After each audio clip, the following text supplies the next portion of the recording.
fan fi wastad wedi gweld ti o gwmpas y lle yn gwneud gwaith gyda'r FAW, gyda pêl-droed. Mae'n wych i weld chi yn tyfu lan a beth chi'n neud nawr, mae'n hollol gwych. Fel wedys ti, ti'n gweithio nawr gyda'r clwb yma yng Caernarfon.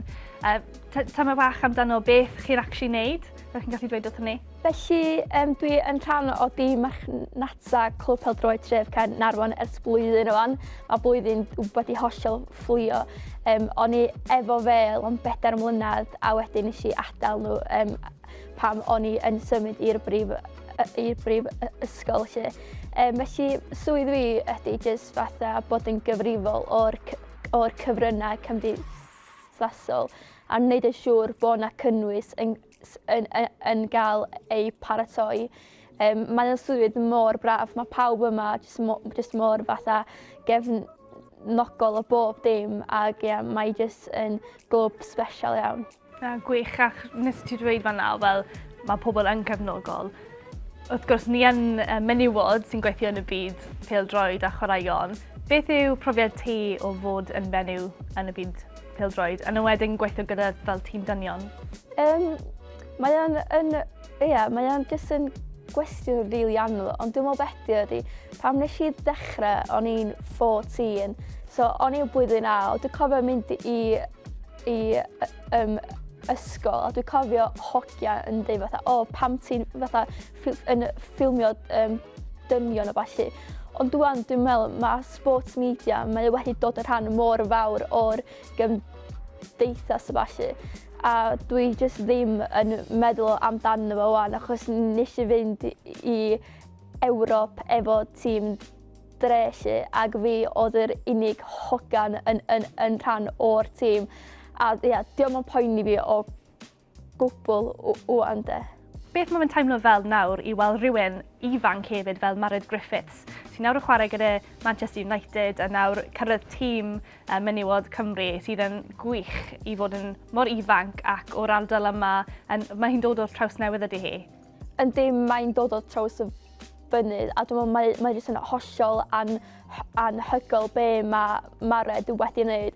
Dwi'n meddwl hefyd mae o yn danos i Cymru gyfan bod yna tal lenta lleol yn Gogledd Cymru a dwi'n siŵr wneud Mare jyst wneud yn wych.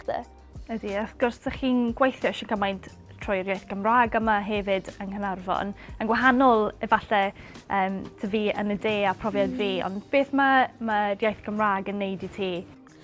Mae'r iaith Gymraeg mae o yn rhan fawr o dref Caernarfon. Dwi'n meddwl mae o yn bendant yn un o ardaloedd lle mae'r iaith yn cael ei siarad fwyaf. A dwi'n meddwl ar gyfer y clwb yma, mae'r Gymraeg yn rhan mor bwerus, rhan mor naturiol o'r clwb, achos mae'r cefnogwyr mwy na lai i gyd yn Gymraeg. Dwi ar y funud newydd sefydlu podlediad ar gyfer y clwb efo Andy ac mae i gyd yn Gymraeg. Dwi'n meddwl mae'r iaith Gymraeg mor gry a gobeithio fydd o yn rhan o'r clwb am byth de.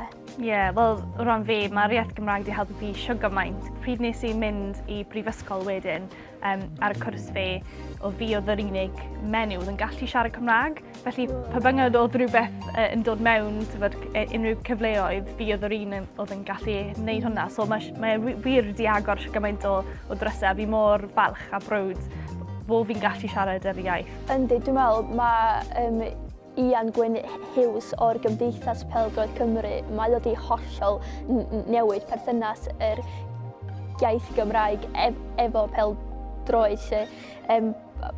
Wel, da ni mewn cymdeithas wan lle mae'r chwaraewyr a'r tîm yn fodlon yn gwneud cyfweliadau trwy'r Gymraeg. Mae yna caneuon Cymraeg yn cael eu canu yn y stadiwm. Wel, yn siarad amdano menywod ysbrydoledig, wyt ti wedi weld y statiw sy'n mynd o amgylch Cymru yn dathlu Monumental Welsh Women?